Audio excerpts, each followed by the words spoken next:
All right, awesome. I think we are live. So we Yes, we are are. awesome. Thank you, Sandy. You're And welcome. we are having the same issue with the camera as we had last week, unfortunately. I believe the audio is a little bit better. So if there's anyone listening that can just confirm that the audio at least sounds good, Yeah, then that would be it's great. okay. Awesome. Give people a couple minutes, they'll join. Great. Go for it. Yeah, and so I guess next week we'll try to get this sorted out. The thing about working this You out, I look guess, great. yeah. Well, we just never know until we come here, right? So whatever this glitch is, but next week we'll try to maybe just have myself log in and do that without Sandy. And I don't know, it's not that this is Sandy's fault, but maybe if there's only one of us on, we won't have this problem. So it's really unfortunate. Yeah, I have fault.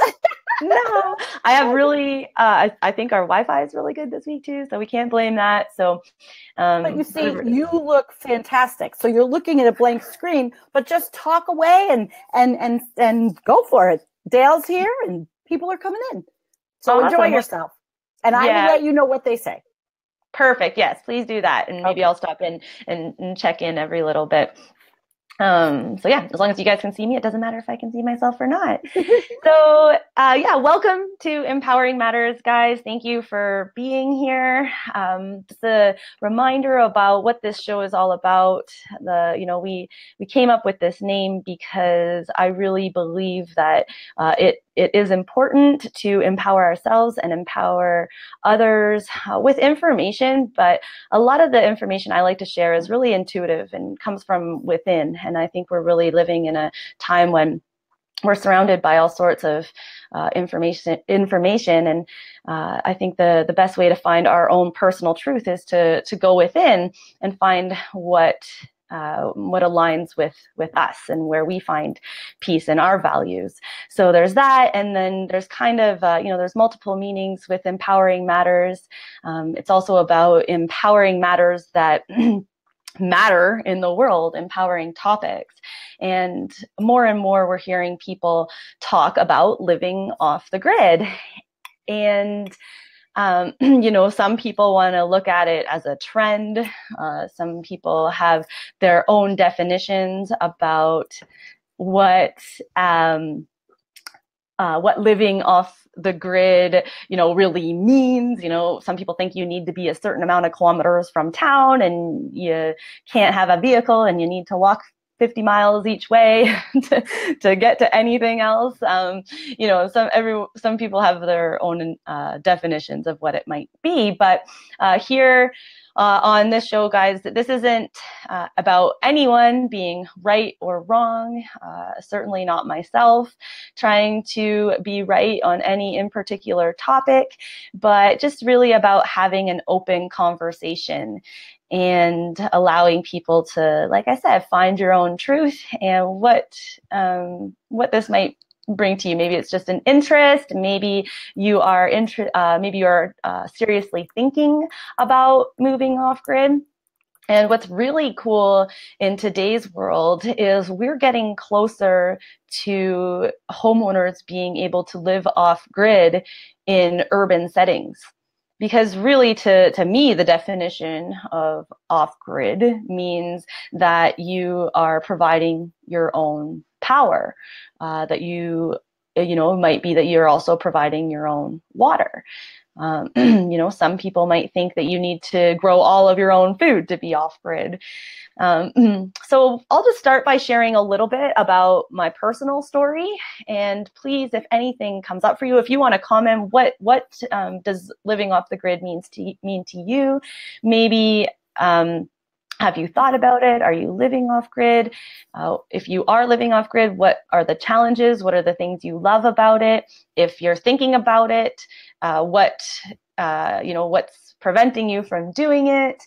And maybe any questions that you have, would love to answer them. So I'll just share a little bit about my personal story and what our off-grid setup looks like. About 20 months ago, so just over a year and a half ago, my husband and I, we had already bought a fifth wheel trailer about 6 months previous, and we were living in a trailer park, but we had an opportunity to set up at this spot on a friend's property down by the river. And for any of you that don't know our story, I was about 9 months pregnant at the time, but this spot was really deep in my heart, and it was just beautiful down by the river, and just a beautiful setting. And where I was at in my pregnancy, I was having to make some decisions about where we were going to give birth, and I really wanted to have a home birth. And it was all kind of coming together for me that if we could get set up at this spot, I would be able to have my home birth. We were close enough to the hospital that my midwife was okay with that. And that's really like the driving, like this pregnant woman with a vision is really what drove us to take the leap and make the move. And we were, we just thought, what do we need? We're going to need electricity. We're going to need water. We're going to need, we're going to need some sort of toilet facility. And so we just worked it out. And we really didn't do a lot of studying or research. We just moved to this property and started working it out along the way. So our little guy came pretty quickly, and my husband, I was like in labor, and he was still trying to figure out the solar panels and how we were going to get electricity.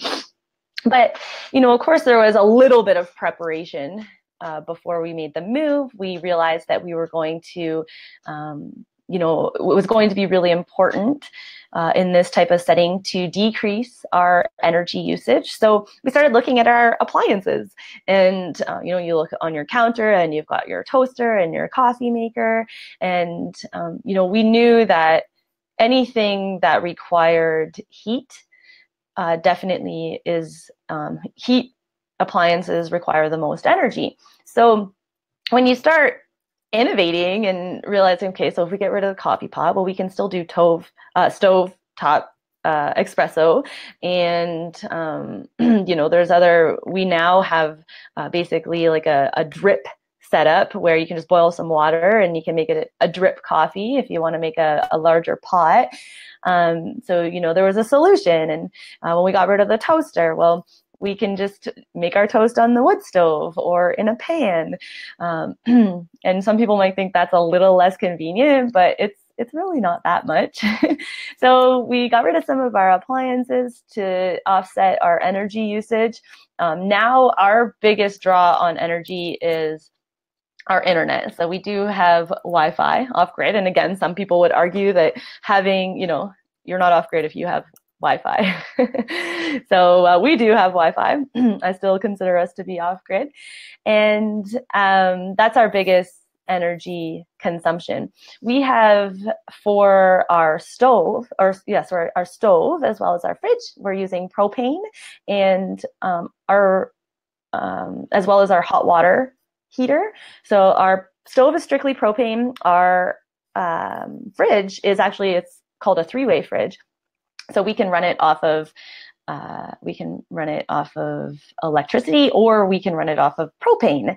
So as we've dialed in our scene more over the last couple of years, we've realized that when we have a lot of sun, we can actually run our fridge off of our solar, because we have a very small setup because our general usage is so low. But we can run our fridge off the solar during the day, as long as we remember to switch it back to propane when the sun goes down. Same with our hot water tank. So that can go off of electricity or propane. And what else do we have on propane? So that's that. And a question, well, I'll just see, is there anything coming up, Sandy, unfortunately, that I can't see, but does anybody have any questions or any good comment from Wesley? And he said, Tesla tried to give us all free power, and they took care of him, with quotes. It's even illegal in some states to live off the grid. Until things change in our government, we're all pretty much screwed. And I don't see any changes happening anytime soon. Now that's a mouthful. Hi, Wes. Yeah, hi, Wes. Thanks for the comment. And, I guess that's I guess I can say I don't live somewhere where we're having much friction for living the way we're living. I don't think we're breaking any laws at this point. And it is really sad to see that some governments are like that. I think it's a telltale that, it's really all about control. And so I don't really feel to comment the people that are up against that, because I don't know what that's like. Of course, I don't feel that that's right. I feel that that is, it's insane. I think that they would try to prevent you from, being independent from the grid. It's a control thing for sure. And I personally would not be okay with that. I would, yeah, I wouldn't be able, I honestly wouldn't be able to live like that, knowing that there was something. I would probably move where I live, and which might not be an option for everyone. But that really just for my heart and soul doesn't sit well with me. And it's really sad to know that is happening. I know it's illegal to catch water, catch your own water in some places, which again it's really quite outrageous. And it's a really sad fact about the way certain areas of the planet are being run, and crazy to think that it's in our own backyard, in the home of the land and the free. It's pretty wild to think that that's the case for sure. I have to interject a little bit. This is this living off grid and being disconnected. It's a local political thing, and it's a state thing in the United States, and people have to get involved in their local governments and that want these things. And I live in New York, so where I live in Western New York, the Amish are off grid. I'm barely on grid, just electric, and our propane use is down to nothing, and our electric is from hydro. But this, so here I can't see that happening, but it has to be local activism. And I'm going to stop with that. Yeah, no, and thank you for putting that in, because what I would also like, whether I would move or what I would do, what I would never stop doing is, and those that know me know this very well about me, is if I want something, I will work towards getting it. If I feel that, if I feel like I'm fighting for something that is right and just, I will continue to put my energy towards that. And, there's all sorts of things that we could talk about and where we could focus our energy. But I would love to encourage people to find something in this world right now that you want to be part of, that you want to help find a solution for. And it might be the local governing rules associated with the freedom to live off grid. But, I say this often because, I get distracted, and there's so many things in this world that need attention right now. And remember that you can't do everything, but you can do anything. And I usually say it the other way around, is like, I know I can do anything, but I can't do everything. So find one thing that, I believe that we're all here in this moment in time to, we're all here with a purpose. And it starts with awareness, which is what the Environmental Coffee House is about so much. We need to have an awareness. We need to have an awakening. We need to be aware of these rules that are not okay, that are happening around us, and all of the different corruption and all of that. Our awareness is the first one, but I really encourage everyone to pick one thing and take action towards it, and link arms with other people that are taking action towards that same common goal, because there is power in number, there is power in the people.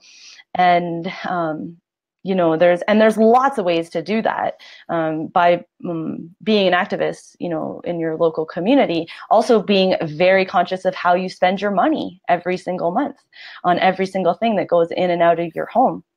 Every dollar you spend really casts a vote. So be conscious of where you're spending your money and whose pocket it ends up in at the end of the day, because they are probably controlling your government, whether it be locally, statewide, or federally. So couple of things there. I just, yeah, I wouldn't be okay with just saying this is how it is. It sucks. I'm just gonna live like this. That's not me. So, yeah. Is there anything else coming up there, Sandy? Quiet. So let's talk about continue the off-grid story, because I love it, and then how it is to really. I mean, you guys are really like out there, and it's nice. But just I think it's nice to hear for people that there were so many people that answered your poll about off-grid living. I wish they were here, but they'll see the video. There were many people that responded and said they lived off-grid. So I have that was awesome. I would love to. Yeah. I would love to have. Yeah, thank you for saying that, because I would love to have more interaction with the people that hear other people's stories too. So I'm here to share mine, and if you do pop on and if you are on and do live off grid, anything you want to share, would love to hear about it. Or if you're watching the recording, I would love to come back and engage in the comments afterwards as well. But yeah, so I was talking a little bit about the propane and stuff. So the two things that came up on the little poll that I put out, and just so this is like a bit of a side note, on the Environmental Coffee House page and on any Facebook page, you can put a poll, but you can only have A or B. You can only have two choices. And on the group, you can put as many, you can put A to Z, however many you want. So that's something that I learned through this. Join the group. Yeah, join the group, and then you can add your own answer, and you can vote as many times as you want. But yeah, it was the yes or no question. It was wildly, like, I think there was only 3 no's and 40 something yeses to people who would like to live off grid, or maybe are living off grid. So that was really great to see, for sure. And I would always love to know more about like why and what that means to you. For us, it really means just it's independence. We get to it also helps us be a lot more aware of our resources and what we use on a monthly basis. At this point, we're certainly not perfect. Certainly not trying to come across as that. We do still have a gas generator for backup, but we're getting smarter all the time. We're learning how to use that less, maximize our solar. And right now our options are kind of limited because we are still at this point on someone else's property. But I did see some other comments on there too about people, living where they are right now with a vision to build their dream property. And that's really where we're at. We're getting to learn so much about where we're living right now and we're constantly evolving our vision for when we do get our own property and what that will look like. And, we're making a lot of mistakes right now and, costing ourselves more money and using more than we would like sometimes. But by the time we make our next step, hopefully we'll have a lot of those errors and stuff out of the way. So 2 other things that came up in that poll were about, in the one on the group, I asked, what are the things you would think that would be the most challenging? And I think the 2 top ones were water. Water was the number 1. I think the other one was heat. So we actually catch our water. We have a 10 by 10 sea can that we use for some extra storage. And my husband built a sheet metal roof over top of that so we can catch our water, and it goes in our tank. And then we use a pump, so we can pump on solar. When we have it, use the pump to put the water in our trailer. And then we have a 12 volt water pump for our showers and dishes. So that's how we get our water. And, again, when we know there isn't going to be rain for a couple of weeks, well, then we're just a lot more conscious of how we're going to use our water. So I really like being forced to be conscious of our consumption of our resources. And we installed for heat, we installed a little wood stove.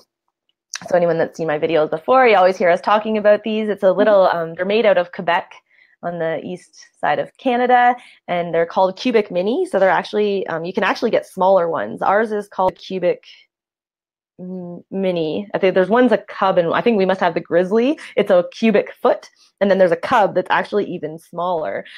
So these are made specially for small homes, tiny homes, or trailers, they are safer than, to put a regular size stove in a small space is really not safe. It can be a fire hazard for sure. A quickie here. Do they have a catalytic converter in it? Those little stoves, they put that? I don't think so. Just a little burner. It's adorable. I saw the video because ours has this catalytic converter and this pipe that goes outside and the top pipe. So it's a production, but it's really nice. It's efficient. I guess it doesn't burn it's rated second out of all of the stoves for emissions control. That's what nice. So, well, I have to be honest, I don't really know what a catalytic converter is. The catalytic converter, it takes the wood smoke, like the smoke in a vehicle, through the muffler and cleans it. It cleans it. I don't know the scientific method inside of the catalytic process, but what goes out is much less in the carbon than would be if we had a regular stove. So that's good to know. Yeah, that's good to know. And I'm curious, I'm going to ask my husband because it might, I know that and this might not be possible, I don't know, but I know there's a lot of different accessories that come with this little stove. So I don't know if it's something that you can put in. I'm not sure. Maybe not, but it's something to look into, of course, right? Because burning wood is a fossil fuel as well. So, you want to be smart about your usage with that as well. Again, it's brings me to a point that I like to share quite often as well, is that this isn't about being perfect or trying to be, being better than this person or anything like that, but it's about doing what we can and taking steps. And I think that taking small steps towards, decreasing our impact and our negative impact is better than doing nothing. And we get to learn a lot along the way. So I think the best thing to do is to start the journey whenever you're ready, for sure. Is there anything else that's come up at all?